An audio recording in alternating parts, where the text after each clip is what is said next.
어디서 저런 걸 데려왔는지. 당장 내보낼 거예요. 내보낼 사람은 따로 있다. 이런 애들은 이렇게 해야 정신을 차려. 그 아이를 발로 찼다고. 저 흉터 원자와 똑같아. 할아버지, 때로는 가장 가까운 곳에 가장 소중한 것이 숨어 있습니다.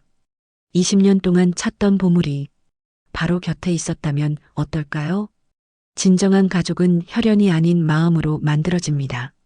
시청 전 무료 구독과 좋아요는 아주 큰 힘이 됩니다.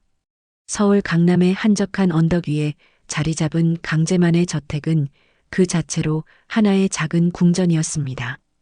50년 전 맨손으로 시작해 대기업을 일군 강제만 회장은 이제 68배 나이로 은퇴를 심각하게 고민하고 있었죠. 아침 햇살이 드넓은 정원을 비추는 가운데 제만은 정원 테이블에 앉아 찻잔을 들고 먼 산을 바라보며 깊은 생각에 잠겨 있었습니다. 이제 정말 내려놓을 때가 된 건가? 제만의 마음속에는 복잡한 감정들이 교차하고 있었습니다. 가난한 농부의 아들로 태어나 이 자리까지 오르기까지 얼마나 많은 것들을 포기해야 했는지 그 누구보다 잘 알고 있었거든요.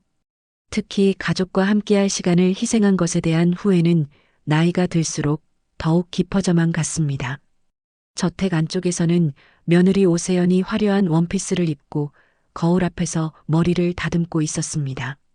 34세 세연은 명문대를 졸업한 엘리트 출신으로 외모와 학벌 모든 면에서 완벽했지만 그 속마음은 차갑기만 했죠.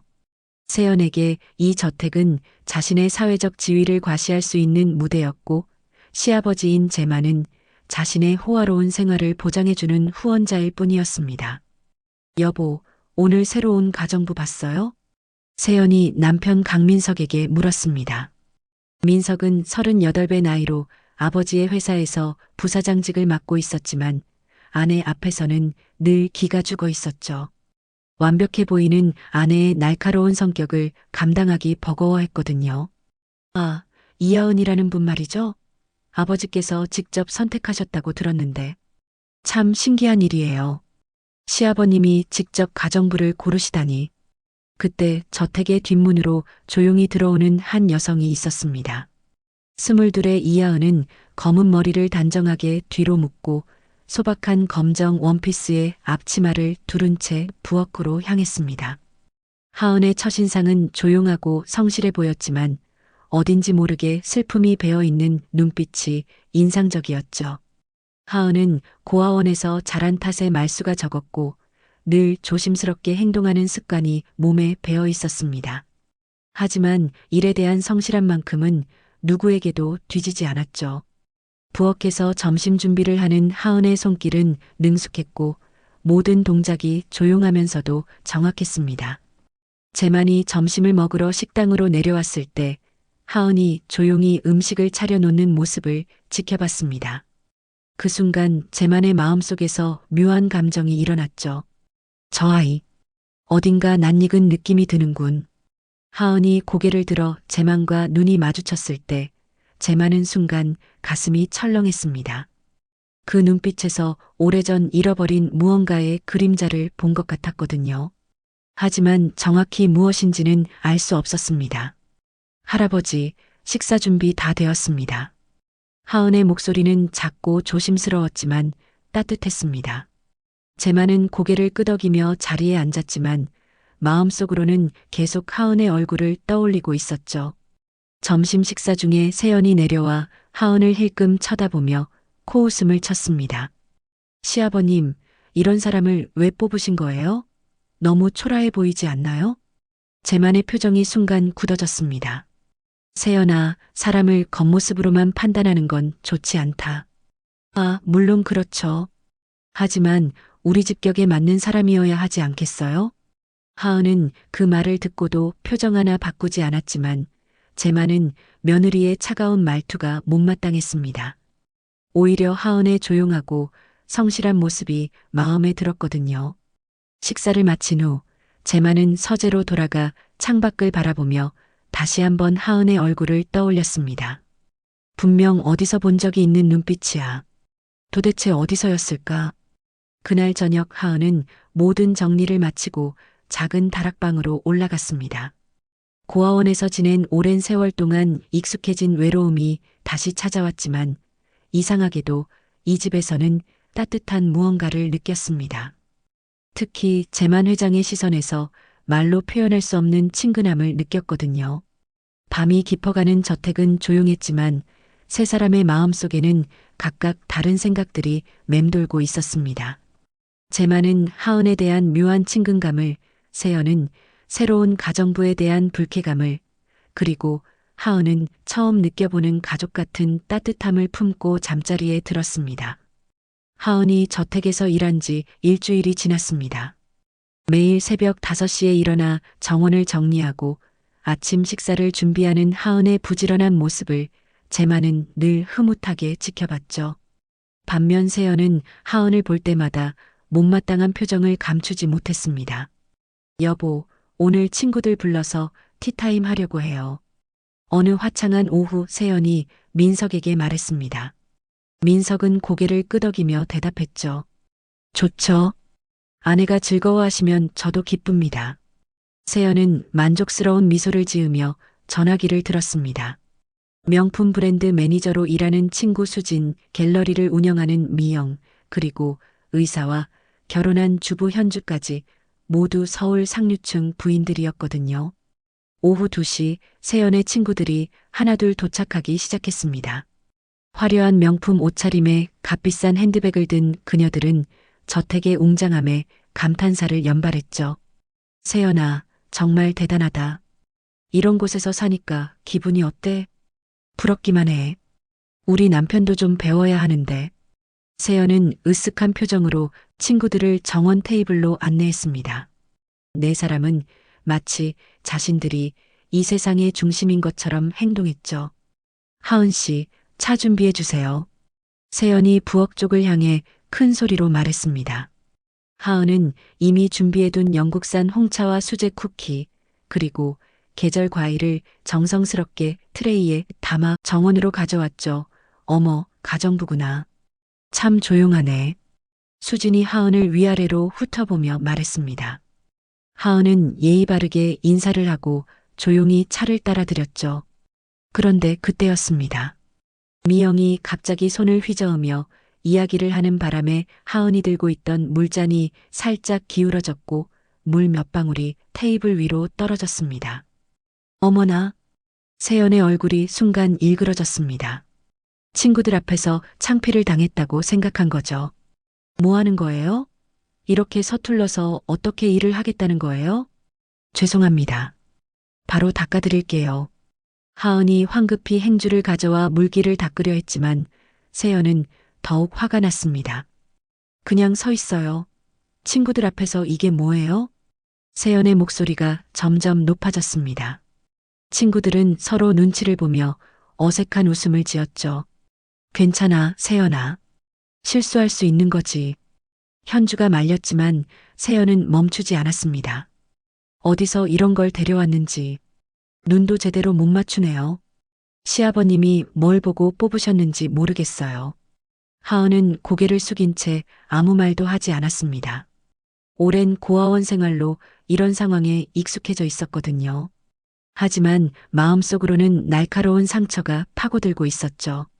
세연 씨, 너무 심한 것 같은데. 미영이 조심스럽게 말했지만 세연은 오히려 더욱 거세게 나왔습니다. 심하긴요. 이런 수준으로 우리 집에서 일한다는 게 말이 되나요? 손님 앞에서 이런 실수를 하다니. 그때 계단에서 발소리가 들렸습니다. 재만이 서재에서 내려오다가 정원에서 들려오는 소리를 듣고 걸음을 멈춘 거죠. 며느리의 날카로운 목소리와 하은을 향한 모욕적인 말들이 귀에 들어왔습니다. 재만의 얼굴이 점점 굳어졌습니다. 가난한 시절을 겪어본 사람으로서 남을 함부로 대하는 것을 가장 싫어했거든요. 특히 자신보다 약한 처지에 있는 사람을 괴롭히는 모습은 도저히 참을 수 없었습니다. 이런 애를 어디서 주워왔는지. 정말 우리 집 체면이 말이 아니에요. 세연이 친구들을 의식하며 더욱 큰 소리로 말했습니다. 하은은 여전히 고개를 숙인 채 서 있었고 친구들은 점점 더 어색해했죠. 재만이 정원으로 나왔습니다. 그의 표정은 평소와 달리 차갑고 엄숙했죠.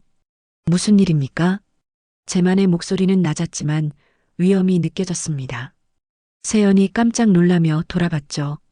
아, 시아버님. 그게 하은 씨가 실수를 해서 실수라고 하셨습니까? 재만이 테이블을 살펴봤습니다. 물 몇 방울이 전부였죠. 이런 사소한 일로 한 사람을 이렇게 모욕할 이유가 전혀 없었습니다. 시아버님, 손님들 앞에서 이런 실수를 하면 안 되지 않겠어요? 세연이 변명했지만 재만의 시선은 이미 하은에게 향해 있었습니다. 고개를 숙이고 서 있는 하은의 모습에서 어린 시절 자신의 모습이 겹쳐 보였거든요. 하은 씨, 고개를 드세요. 재만의 부드러운 목소리에 하은이 조심스럽게 고개를 들었습니다. 그 순간 재만의 가슴이 또다시 먹먹해졌죠. 하은의 눈빛에서 슬픔과 외로움, 그리고 참아낸 상처들이 고스란히 느껴졌습니다. 괜찮습니다. 실수는 누구나 할 수 있는 것이니까요.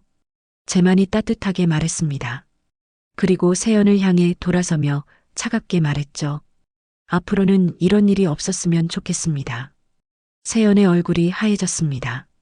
친구들 앞에서 시아버지에게 꾸중을 들은 셈이었거든요. 친구들도 어색한 분위기를 느끼며 서둘러 자리를 떴습니다. 그날 밤 재만은 서재에서 하은의 모습을 계속 떠올렸습니다. 저 아이, 정말 어디서 본 것 같은데. 하은의 눈빛이 자꾸만 마음에 걸렸습니다. 분명 어디선가 본 적이 있는 그런 눈빛이었거든요. 세연의 친구들이 다녀간 후 며칠이 지났습니다. 저택의 분위기는 여전히 어색했지만 하은은 묵묵히 자신의 일을 해나갔죠. 재만은 하은을 볼 때마다 마음 한편이 따뜻해지는 것을 느꼈습니다. 그 성실하고 조용한 모습이 자꾸만 마음에 들었거든요. 어느 날 오후 재만이 서재에서 나와 저택을 둘러보던 중 부엌 쪽에서 들려오는 작은 소음을 들었습니다. 궁금해서 살짝 들여다보니 하은이 혼자 간단한 점심을 먹고 있었죠. 저 아이는 항상 혼자 식사를 하는구나. 재만의 마음이 짠해졌습니다. 가족들은 모두 각자 다른 시간에 식사를 하고 하은은 늘 마지막에 혼자 남은 음식으로 끼니를 때우고 있었거든요. 그 모습이 어린 시절 홀로 끼니를 해결해야 했던 자신의 모습과 겹쳐 보였습니다. 하은은 작은 식탁에 앉아 소박한 된장찌개 한 그릇과 김치 몇 조각으로 조용히 식사를 하고 있었습니다. 그 모습에는 어떤 원망도 불평도 없었죠. 그저 담담하게 자신에게 주어진 현실을 받아들이고 있을 뿐이었습니다. 재만이 문틈으로 조심스럽게 지켜보고 있을 때 하은이 손등이 얼핏 보였습니다.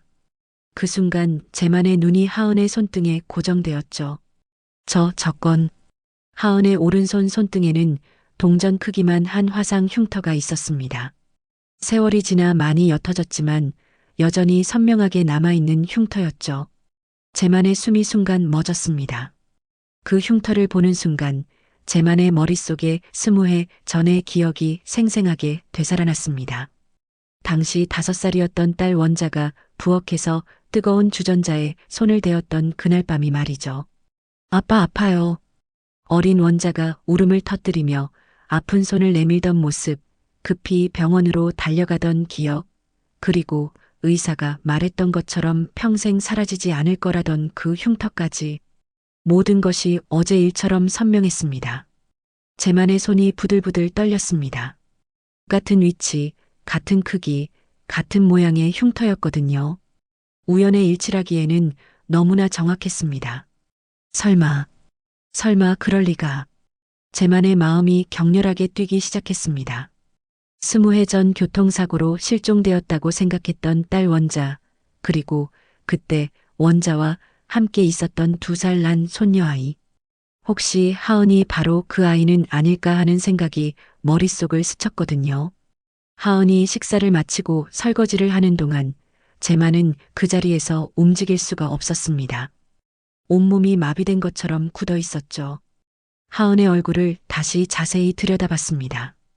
눈매가, 코 모양이, 입술선이. 하나하나 뜯어보니 딸 원자를 닮은 부분들이 보이기 시작했습니다. 특히 조용히 미소 짓는 모습이나 집중할 때 살짝 찌푸리는 표정까지 어릴 적 원자의 모습과 너무나 흡사했거든요. 제만의 가슴이 터질 것 같았습니다. 만약 정말 하은이 자신의 손녀라면 20해 동안 어디서 어떻게 살아왔을까요? 고아원에서 자랐다고 했으니 얼마나 힘들고 외로웠을까요? 원자야, 내가 살아있었다면 이제 34살이겠구나. 그리고 내 딸은 제만이 하은의 나이를 계산해 봤습니다. 22이라고 했으니 정확히 맞아떨어졌죠. 사고 당시 2살이었던 아이가 이제 22이 된 거였습니다. 하은이 설거지를 마치고 뒤돌아서는 순간 제만과 눈이 마주쳤습니다. 하은이 깜짝 놀라며 인사를 했죠. 회장님, 언제부터 계셨어요? 아, 그냥 잠깐 지나가다가. 제만의 목소리가 떨렸습니다. 하은을 바라보는 그의 시선에는 이제 확신이 서기 시작했거든요. 그 눈빛, 그 표정, 그 미소, 모든 게 원자를 닮았습니다.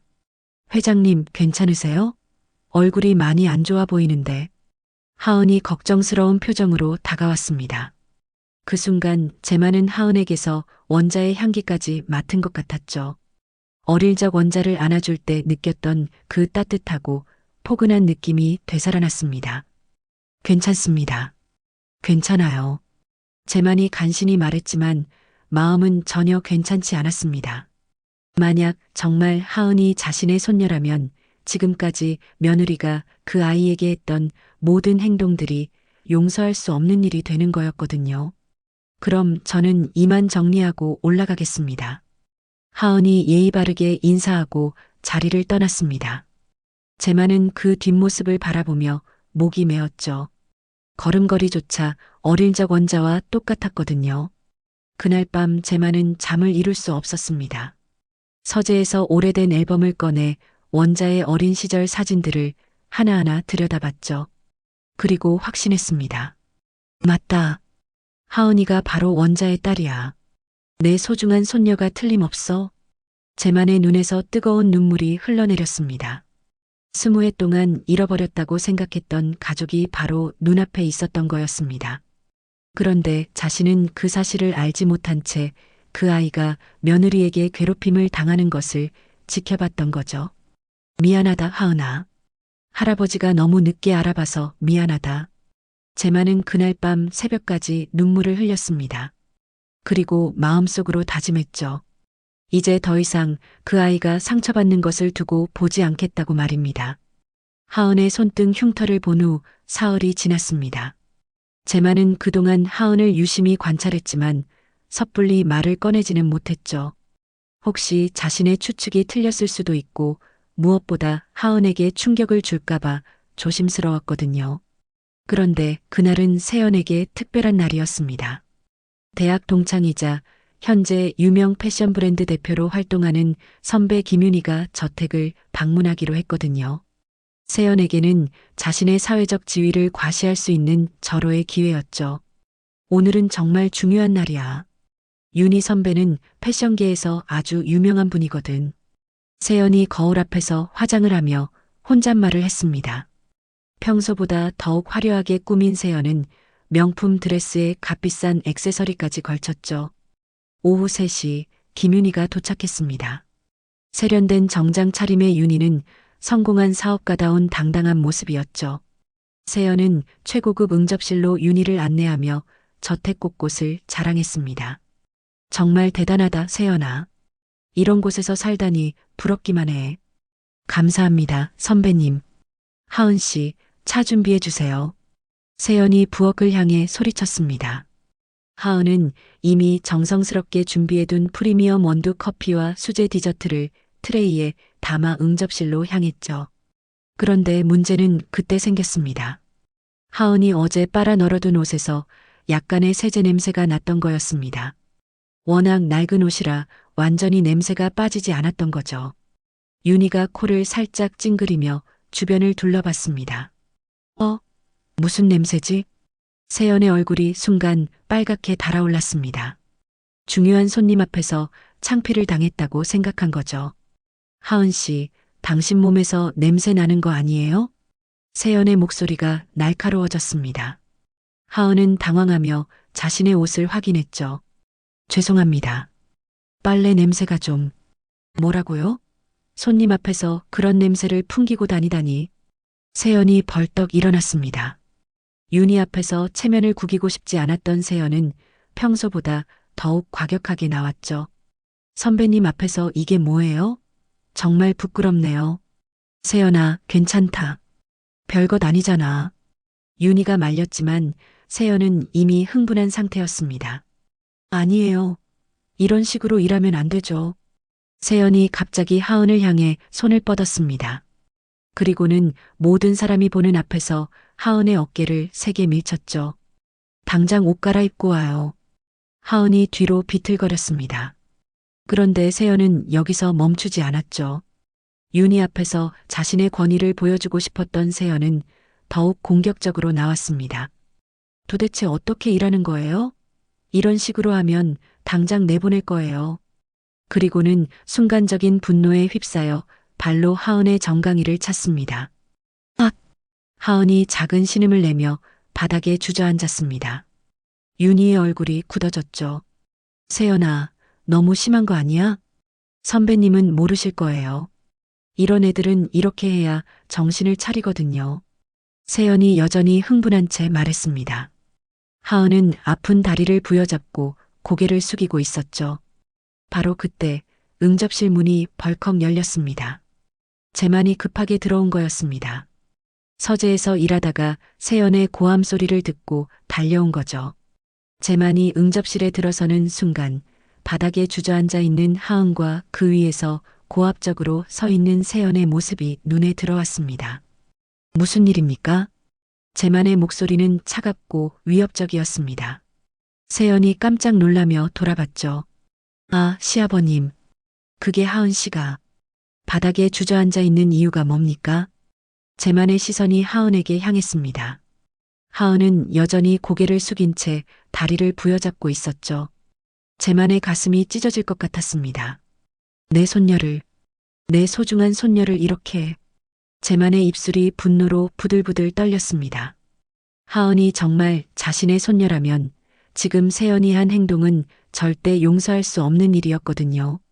세연 씨, 지금 뭘 한 겁니까? 시아버님, 손님 앞에서 냄새를 풍기고 그래서 사람을 발로 찬 겁니까?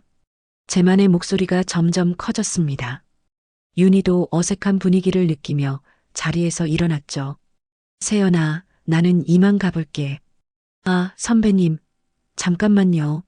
세연이 당황하며 윤희를 붙잡으려 했지만 윤희는 이미 마음을 정한 상태였습니다. 다음에 다시 만나자. 윤희가 서둘러 나간 후 응접실에는 재만과 세연 그리고 바닥에 앉아 있는 하은만 남았습니다. 재만이 하은에게 다가가 무릎을 꿇었습니다. 하은 씨, 괜찮습니까? 하은이 고개를 들어 재만과 눈을 마주쳤습니다. 그 순간 재만은 더욱 확신했죠. 그 눈빛, 그 표정. 분명 원자의 딸이 맞았습니다.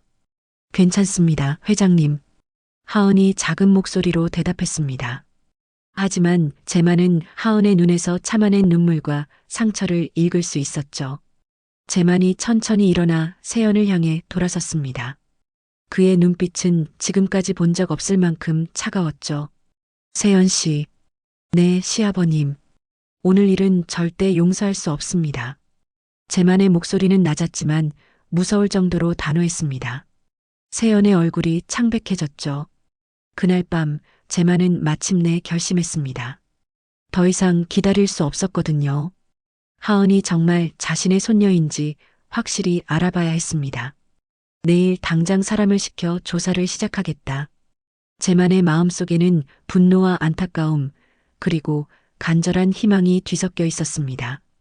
세연이 하은을 폭행한 다음 날 새벽 재만은 잠을 이루지 못하고 서재에 앉아 있었습니다. 어젯밤 하은이 바닥에 주저앉아 있던 모습이 계속 머릿속을 맴돌았거든요. 더 이상 추측만으로는 안 되겠다고 생각한 재만은 오랜 시간 자신을 도와온 비서 박 실장에게 전화를 걸었습니다. 박 실장, 지금 당장 사무실로 나와주세요. 급한 일이 있습니다. 네, 회장님. 바로 나가겠습니다. 1시간 후 박 실장이 저택으로 달려왔습니다. 제만의 얼굴을 본 박 실장은 깜짝 놀랐죠. 평소 침착하던 제만이 이렇게 초조해하는 모습을 본 적이 없었거든요. 회장님, 무슨 일이십니까? 박 실장, 우리 집 가정부 이하은 씨에 대해 철저히 조사해 주세요. 출생부터 지금까지 모든 기록을 찾아보십시오. 가정부를요? 혹시 무슨 문제라도 묻지 말고 빨리 해주세요. 가능한 한 오늘 안에 결과를 가져다 주십시오. 제만의 간절한 목소리에 박 실장은 더 이상 묻지 않고 고개를 끄덕였습니다. 알겠습니다, 회장님. 박 실장이 떠난 후 제만은 하은을 찾아 부엌으로 향했습니다. 하은은 평소처럼 아침 준비를 하고 있었지만 어젯밤 일로 인해 얼굴이 많이 상해 보였죠. 하은 씨, 다리는 괜찮습니까? 네, 회장님. 괜찮습니다. 하은이 담담하게 대답했지만 제만은 그녀가 걸을 때 살짝 절뚝거리는 것을 놓치지 않았습니다. 병원에 가보는 게 좋겠습니다. 아닙니다. 정말 괜찮아요. 하은이 손을 저었지만 제만의 마음은 편하지 않았습니다. 혹시 정말 하은이 자신의 손녀라면 어젯밤 일은 절대 용서할 수 없는 일이었거든요. 그날 오후 제만은 안절부절 못하며 박 실장의 연락을 기다렸습니다. 평소라면 회사 일에 집중했겠지만 오늘은 도저히 다른 생각을 할 수가 없었죠.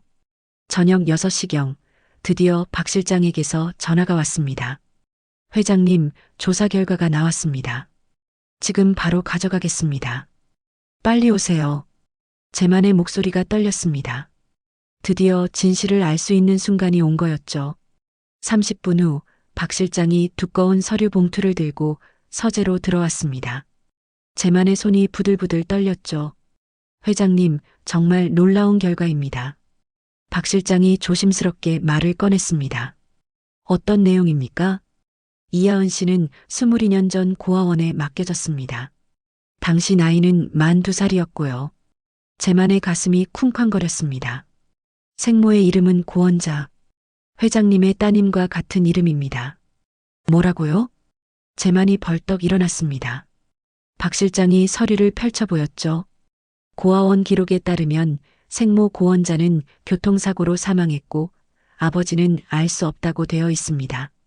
그런데 회장님, 계속 말해보세요. 고원자라는 이름으로 사망 신고가 된 기록은 없습니다. 실종 신고만 있을 뿐이에요. 제만의 온몸에 전율이 흘렀습니다. 20년 전 딸 원자가 실종되었을 때와 정확히 일치하는 상황이었거든요.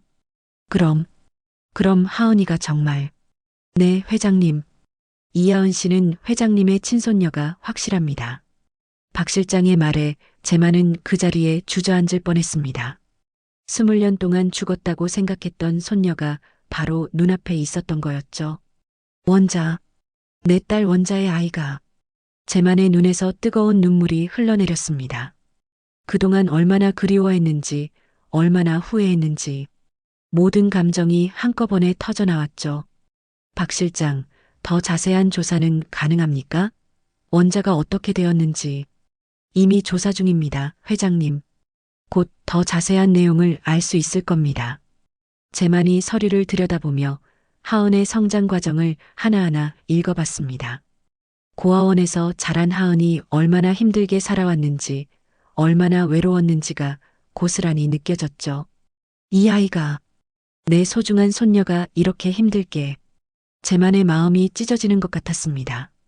그리고 동시에 며느리 세연에 대한 분노가 치솟았죠. 박 실장, 세연 씨에 대해서도 조사해 주십시오. 무슨 조사를 말씀하시는 겁니까? 재산관리 회사 자금 사용 내역, 모든 것을 다 조사해 보세요. 틀림없이 뭔가 나올 겁니다. 제만의 목소리에는 차가운 분노가 담겨 있었습니다. 그날 밤 제만은 하은을 서재로 불렀습니다. 하은은 조심스럽게 서재 문을 두드렸죠. 들어오세요. 하은이 들어오자 제만은 의자에서 일어나 그녀에게 다가갔습니다. 하은 씨, 앉으세요. 아니에요. 서 있을게요. 아닙니다. 앉으세요. 제만의 부드럽지만 단호한 목소리에 하은이 조심스럽게 의자에 앉았습니다. 하은 씨, 당신에 대해 알고 싶은 게 있습니다. 네. 고아원에서 자랐다고 들었는데 부모님에 대해 기억나는 게 있습니까? 하은의 얼굴이 어두워졌습니다. 잘 기억나지 않아요. 워낙 어렸을 때 일이라서. 그럼 어머니 이름이 고원자라는 것도 고아원에서 들은 건가요? 하은이 깜짝 놀라며 제만을 바라봤습니다. 어떻게 그걸 아세요? 제만의 가슴이 뛰었습니다. 이제 확실해졌거든요. 하은 씨, 제만이 조심스럽게 말을 꺼냈습니다. 혹시 당신이 제 손녀일 수도 있습니다. 네. 하은이 믿을 수 없다는 표정으로 제만을 바라봤습니다. 20년 전 저에게는 원자라는 딸이 있었습니다. 그리고 그 딸에게는 2살 된 딸이 있었죠. 교통사고로 둘 다 실종되었는데 제만의 목소리가 떨렸습니다. 당신이 바로 그 아이일 수 있습니다. 제 소중한 손녀 말입니다. 하은의 눈이 커졌습니다. 그리고 천천히 눈물이 고이기 시작했죠. 가족. 저에게도 가족이 있다는 뜻인가요? 하은의 목소리가 떨렸습니다. 평생 혼자라고 생각했던 그녀에게는 믿기 어려운 일이었거든요. 제만이 하은의 손을 잡았습니다. 네, 하은 씨. 당신은 이제 혼자가 아닙니다. 하은이 자신의 손녀라는 사실을 확인한 제만은 그날 밤 한숨도 잘 수 없었습니다. 기쁨과 분노, 그리고 후회가 뒤섞인 복잡한 감정 때문이었죠. 20년 동안 그리워했던 손녀를 찾았지만 그동안 그 아이가 겪었을 고통을 생각하니 마음이 찢어질 것 같았거든요. 다음 날 아침 제만은 박 실장을 다시 불렀습니다. 박 실장, 세연 씨 조사 결과는 어떻게 되었습니까? 회장님, 심각한 문제들이 발견되었습니다. 박 실장이 새로운 서류 뭉치를 내밀었습니다. 지난 3년간 부인께서 가계관리비 명목으로 빼돌린 돈이 10억 원이 넘습니다. 그리고 회사 접대비로 허위 보고한 개인 쇼핑 내역도 수없이 많고요. 제만의 얼굴이 점점 굳어졌습니다. 더 있습니까? 네, 그리고 하은 씨를 폭행한 장면이 저택 보안 카메라에 모두 녹화되어 있습니다. 법적으로도 문제가 될 수 있는 수준입니다. 좋습니다. 모든 증거를 정리해 두세요. 제만의 목소리는 차갑고 단호했습니다. 이제 세연에게 응당한 대가를 치르게 할 때가 온 거였죠. 한편 하은은 어젯밤 제만의 말을 듣고 큰 충격에 빠져 있었습니다. 평생 혼자라고 생각했는데 갑자기 할아버지가 있다는 사실을 알게 된 거였거든요. 하지만 동시에 두려움도 있었습니다. 혹시 이 모든 게 꿈은 아닐까 하는 불안감 때문이었죠. 정말 저에게도 가족이 있는 걸까요? 하은이 혼자 중얼거리며 손등에 흉터를 쓰다듬었습니다. 어린 시절부터 평생 따라다닌 이 흉터가 자신의 정체성을 증명하는 증거가 될 줄은 꿈에도 몰랐거든요. 그날 오후 제만은 민석을 서재로 불렀습니다. 아들에게도 이제 모든 진실을 말해야 할 때였죠. 아버지, 부르셨습니까? 민석이 들어오자 제만은 엄숙한 표호로 그를 바라봤습니다. 민석아, 너에게 중요한 이야기를 해야겠다. 무슨 말씀이신지요? 하은 씨가 누구인지 아느냐? 민석이 어리둥절한 표정을 지었습니다. 가정부 아닌가요? 아니다. 하은 씨는 내 조카다. 원자의 딸이야. 뭐라고요? 민석이 깜짝 놀라며 벌떡 일어났습니다.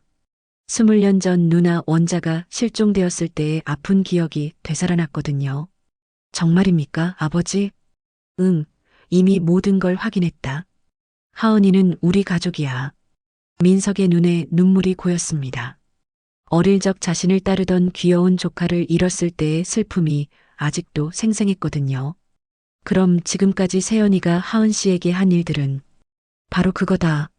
내가 왜 너를 불렀는지 알겠지? 제만의 목소리가 차가워졌습니다. 세연이에 대해서도 조사를 끝냈다. 횡령, 허위 보고, 그리고 폭행까지. 더 이상 우리 가족으로 받아들일 수 없다. 민석이 충격을 받은 표정으로 주저앉았습니다. 아버지, 저는 어떻게 해야 하죠? 그건 내가 결정할 일이다. 하지만 하은이를 괴롭힌 사람과 같은 지붕 아래 살 수는 없다. 제만의 말에 민석은 깊은 고민에 빠졌습니다. 아내와 가족 사이에서 선택해야 하는 상황이 온 거였죠. 그날 저녁 제만은 하은을 다시 서재로 불렀습니다. 하은아, 이제 할아버지라고 불러도 되겠니? 하은이 수줍게 고개를 끄덕였습니다. 할아버지. 그래, 내 소중한 손녀야. 제만의 목소리가 떨렸습니다. 20년 만에 듣는 할아버지라는 호칭이 가슴 깊이 와 닿았거든요. 하은아, 할아버지가 늦게 너를 알아봐서 미안하다. 그동안 얼마나 힘들었을까. 괜찮아요, 할아버지. 이제 가족이 있다는 것만으로도 충분해요. 하은의 순수한 마음에 제만은 더욱 미안해졌습니다. 앞으로는 달라질 거야. 할아버지가 널 지켜줄게. 할아버지, 그런데 세연 이모는 어떻게 되는 건가요? 하은이 조심스럽게 물었습니다. 아무리 괴롭힘을 당했어도 원수를 갚고 싶지는 않았거든요. 그건 내가 처리할 일이다. 너는 걱정하지 마라. 제만의 표정이 단호해졌습니다. 하은아, 내일부터 너는 이 집의 손녀로 살게 될 거다. 다락방이 아니라 원자방에서 말이야. 원자방이요? 내 어머니가 쓰던 방이다. 20년 동안 그대로 보존해뒀거든. 하은의 눈에 눈물이 고였습니다. 어머니의 흔적을 느낄 수 있는 공간이 있다는 사실이 믿기지 않았거든요. 그때 서재 문이 갑자기 열렸습니다. 세연이 환한 얼굴로 들어온 거였습니다. 시아버님, 대체 무슨 일입니까? 민석이가 갑자기 이상한 소리를 하는데 세연이 하은을 보고는 더욱 화를 냈습니다. 왜 저 애가 여기 있어요? 세연 씨, 이제 모든 걸 알 때가 됐군요. 제만이 천천히 일어섰습니다. 하은 씨는 제 손녀입니다. 뭐라고요? 세연의 얼굴이 창백해졌습니다. 20년 전 실종된 제 딸의 아이입니다. 그동안 당신이 괴롭힌 사람이 바로 제 혈육이었어요. 세연이 뒤로 비틀거렸습니다. 자신이 그동안 한 행동들이 머릿속을 스쳐 지나갔거든요. 그럴 리가. 그리고 당신의 횡령과 폭행에 대해서도 모든 증거를 확보했습니다. 제만이 책상 위의 서류를 들어보였습니다.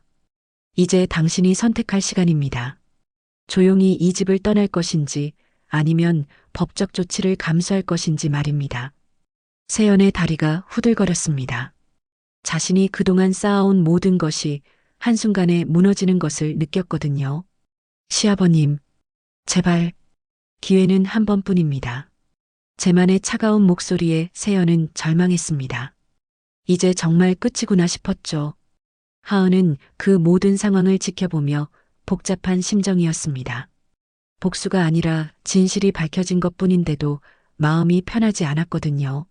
세연이 모든 진실을 알게 된 지 사흘이 지났습니다. 그 사이 저택의 분위기는 완전히 바뀌었죠. 세연은 자신의 방에 틀어박혀 나오지 않았고 민석은 깊은 고민에 빠져 있었습니다. 반면 제만은 하은을 정식으로 가족으로 받아들이기 위한 준비를 서두르고 있었죠. 박 실장, 가족 모임 준비는 다 되었습니까? 네, 회장님. 친척분들과 주요 인사들에게 모두 연락드렸습니다. 제만은 하은을 공식적으로 손녀로 발표하기 위해 대규모 가족 모임을 준비했습니다.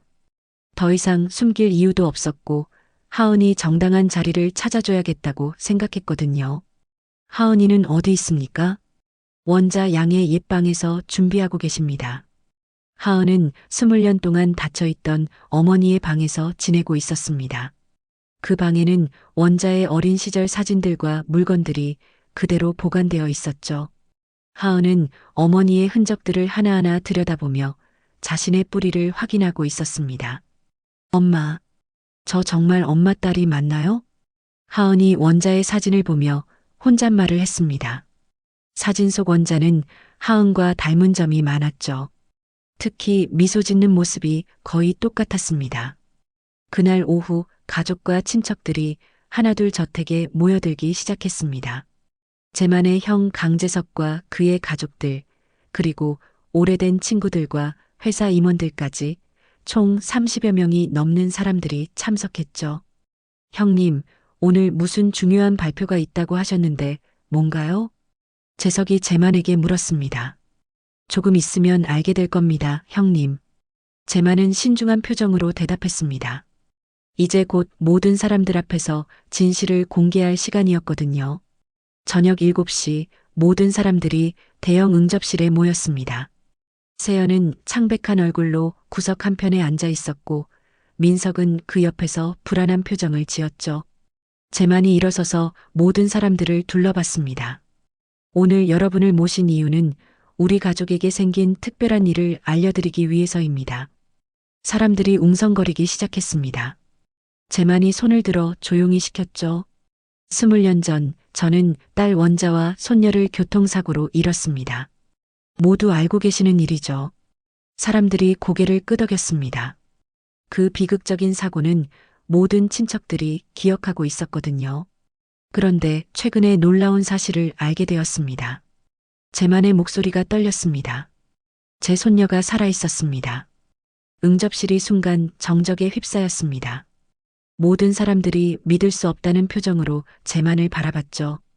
정말입니까, 제만아? 재석이 깜짝 놀라며 물었습니다. 네, 형님. 그리고 그 아이는 지금 이 집에 있습니다. 제만이 하은을 향해 손짓했습니다. 하은이 떨리는 마음으로 사람들 앞에 나섰죠. 단정한 원피스를 입은 하은의 모습에 사람들이 수군거리기 시작했습니다. 여러분, 제 손녀 이하은입니다. 제만이 하은의 어깨에 손을 얹으며 소개했습니다. 정말 원자를 닮았네요. 어머, 눈매가 정말 똑같아. 친척들이 하나둘 감탄사를 터뜨렸습니다. 하은의 얼굴에서 원자의 모습을 발견한 거였죠. 그런데 그동안 어디 있었던 겁니까? 한 친척이 물었습니다. 고아원에서 자랐습니다. 사고 당시 겨우 2살이었던 이 아이는 신원을 확인할 수 없어 고아원에 맡겨진 거였죠. 사람들의 표정이 안타까워졌습니다. 그럼 그동안 혼자, 네, 20년 동안 혼자 살아왔습니다. 하지만 이제는 다릅니다. 제만이 하은을 다정하게 바라봤습니다. 오늘부터 하은이는 정식으로 우리 강가의 일원이 됩니다. 박수가 터져 나왔습니다. 모든 사람들이 기뻐하며 하은을 축하했죠.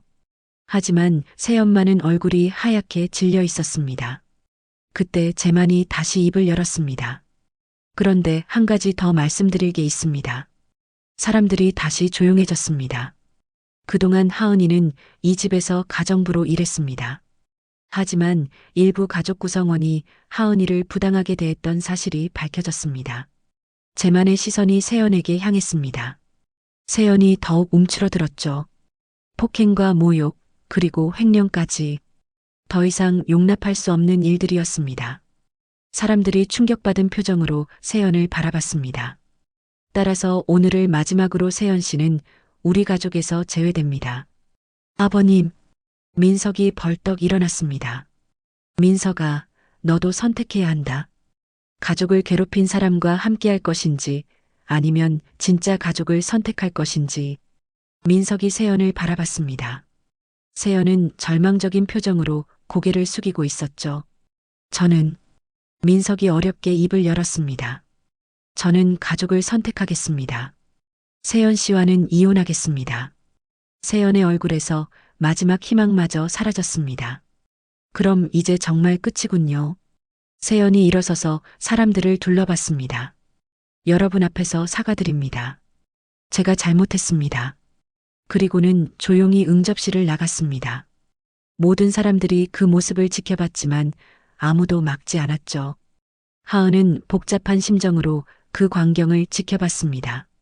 복수가 목적이 아니었는데도 결국 이런 결과가 나온 거였거든요. 하은아, 괜찮니? 제만이 손녀를 걱정스럽게 바라봤습니다. 네, 할아버지. 이제 정말 끝난 거죠? 그래, 이제 새로운 시작이야. 제만이 하은을 따뜻하게 안아줬습니다. 20년 만에 되찾은 가족의 품이었죠. 그날 밤 세연은 조용히 저택을 떠났습니다. 화려했던 과거는 모두 뒤로하고 혼자서 새로운 삶을 시작해야 하는 현실을 받아들인 거였죠. 한편 하은은 원자의 방에서 가족 사진들을 보며 감회에 젖어 있었습니다. 엄마, 저 이제 정말 집에 왔어요. 세연이 저택을 떠난 지 한 달이 지났습니다. 강가의 대저택에는 오랜만에 평화로운 일상이 찾아왔죠. 하은은 이제 가정부가 아닌 강제만의 정식 손녀로서 새로운 삶을 시작하고 있었습니다. 하은아, 오늘은 회사 구경을 가볼까? 재만이 아침 식탁에서 하은에게 제안했습니다. 손녀에게 가업을 물려주기 위한 교육을 시작하려는 거였죠. 정말요, 할아버지? 제가 그런 곳에 가도 될까요? 하은은 여전히 조심스러워했습니다. 갑작스럽게 바뀐 환경에 완전히 적응하지 못했거든요. 당연하지. 넌 이제 강가의 상속자야. 제만의 따뜻한 말에 하은이 수줍게 미소를 지었습니다. 고아원에서 나고 자란 그녀에게는 여전히 믿기 어려운 현실이었죠. 오후에 제만과 하은이 함께 회사에 도착했을 때 직원들이 모두 놀란 표정을 지었습니다. 회장이 젊은 여성을 동반하고 온 것은 처음 있는 일이었거든요. 여러분, 소개하겠습니다. 제 손녀 이하은입니다. 제만이 임원진들 앞에서 하은을 소개했습니다. 임원들이 정중하게 인사를 건넸죠. 앞으로 하은이가 이 회사를 이어받게 될 것입니다. 모든 업무를 차근차근 배워나갈 예정이니 많이 도와주시기 바랍니다. 하은은 겸손하게 고개를 숙여 인사했습니다. 부족한 점이 많지만 열심히 배우겠습니다. 잘 부탁드립니다. 그날부터 하은의 본격적인 상속자 교육이 시작되었습니다. 제만은 직접 하은에게 회사 운영의 노하우를 가르쳤죠. 하은은 놀라울 정도로 빠른 이해력을 보였습니다. 할아버지, 이 부분이 잘 이해가 안 되는데요. 그래, 어디 보자. 제만이 하은 옆에 앉아 친절하게 설명해줬습니다. 그 모습을 지켜보는 직원들은 모두 흐뭇한 미소를 지었죠. 회장이 이렇게 행복해하는 모습을 본 것은 정말 오랜만이었거든요. 한편 민석은 세영과의 이혼 절차를 마치고 홀가분한 마음으로 새로운 시작을 준비하고 있었습니다. 하은아, 삼촌이 늦게라도 널 알아봐서 다행이야. 삼촌, 괜찮아요. 이제 우리 가족이잖아요. 민석과 하은의 관계도 점점 가까워졌습니다. 민석은 어릴 적 잃어버린 조카를 되찾은 기쁨을 만끽하고 있었죠. 몇 주 후 하은은 회사 업무에 완전히 적응했습니다. 그녀의 성실함과 겸손한 태도는 모든 직원들의 마음을 사로잡았죠. 하은 양은 정말 다르시네요. 겸손하시면서도 일에 대한 열정이 대단해요. 맞아요. 성품도 따뜻하시고 앞으로 우리 회사가 더 좋아질 것 같아요. 직원들 사이에서 하은에 대한 호평이 자자했습니다. 제만은 그런 모습을 보며 뿌듯해했죠. 어느 날 저녁 제만과 하은이 정원을 산책하며 대화를 나누고 있었습니다. 하은아, 행복하니? 네, 할아버지.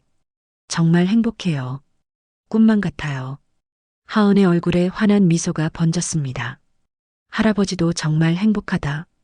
너를 찾은 게 내 인생 최고의 선물이야. 제만의 목소리가 감정에 젖어들었습니다. 할아버지, 그동안 혼자 사셨을 때 많이 외로우셨죠? 그랬지. 특히 원자를 잃고 나서는. 하지만 이제 괜찮다. 내가 있으니까. 두 사람은 조용히 정원을 걸으며 20년 동안 비어있던 시간들을 서로의 이야기로 채워나갔습니다. 할아버지, 저 어머니 이야기 더 듣고 싶어요. 그럼 오늘 밤에 원자 이야기를 많이 해줄게. 그날 밤 제만은 하은에게 원자의 어린 시절부터 성장 과정까지 자세히 들려줬습니다. 하은은 어머니의 모습을 그려보며 행복해했죠. 어머니도 저처럼 책 읽기를 좋아했군요. 그럼 원자는 항상 책을 끼고 살았어. 너도 그런 걸 보니 정말 원자 딸이 맞다. 제만이 웃으며 말했습니다. 몇 달이 더 지나자 하은은 완전히 강가의 일원으로 자리 잡았습니다. 회사에서도 인정받고 가족들과의 관계도 원만했죠. 어느 날 제만이 전 임직원들을 모아놓고 중요한 발표를 했습니다. 여러분, 오늘부터 이하은 양이 우리 회사의 부사장으로 취임합니다. 박수가 터져 나왔습니다. 하은은 감사 인사를 했죠. 부족한 저를 믿고 맡겨주신 할아버지와 여러분께 감사드립니다. 최선을 다하겠습니다. 그날 저녁 가족들이 모여 하은의 승진을 축하하는 자리를 마련했습니다. 하은아, 축하한다. 정말 자랑스럽다. 민석이 진심으로 축하해줬습니다. 삼촌, 고마워요. 모든 게 꿈만 같아요. 저택 거실에는 오랜만에 따뜻한 웃음소리가 가득했습니다. 세연이 떠난 후 더욱 화목해진 가족의 모습이었죠. 그날 밤 제만은 서재에서 혼자 생각에 잠겨 있었습니다. 원자야, 내 딸을 잘 키워낼게. 내가 못다 해준 사랑을 할아버지가 다 해줄 거야. 제만의 눈에 감사의 눈물이 고였습니다. 한편 하은은 어머니의 방에서 창밖을 바라보며 지난 일들을 되돌아봤습니다. 엄마, 저 이제 정말 행복해요. 할아버지도 삼촌도 모두 저를 사랑해 주시고 이제 더 이상 혼자가 아니에요. 별이 총총한 밤하늘을 바라보며 하은이 속삭였습니다. 고마워요, 엄마. 저를 이 가족에게 데려다 주셔서. 강가의 대저택에는 이제 진정한 평화가 찾아왔습니다. 20년 동안 잃어버렸던 가족의 사랑이 다시 꽃피기 시작한 거였죠. 제만은 이제 마음 편히 은퇴를 준비할 수 있게 되었습니다. 믿을 만한 후계자를 찾았으니까요. 하은이라는 소중한 손녀가 앞으로 강가를 이끌어갈 것이라는 확신이 있었거든요. 그렇게 잃어버렸던 시간들이 조용히 제자리를 찾아가고 있었습니다. 강제만은 늦깎이 가족사랑의 소중함을, 이하은은 인내와 성실함이 가져다주는 보상을, 오세연은 교만과 물질 만능주의의 허상을 보여줍니다.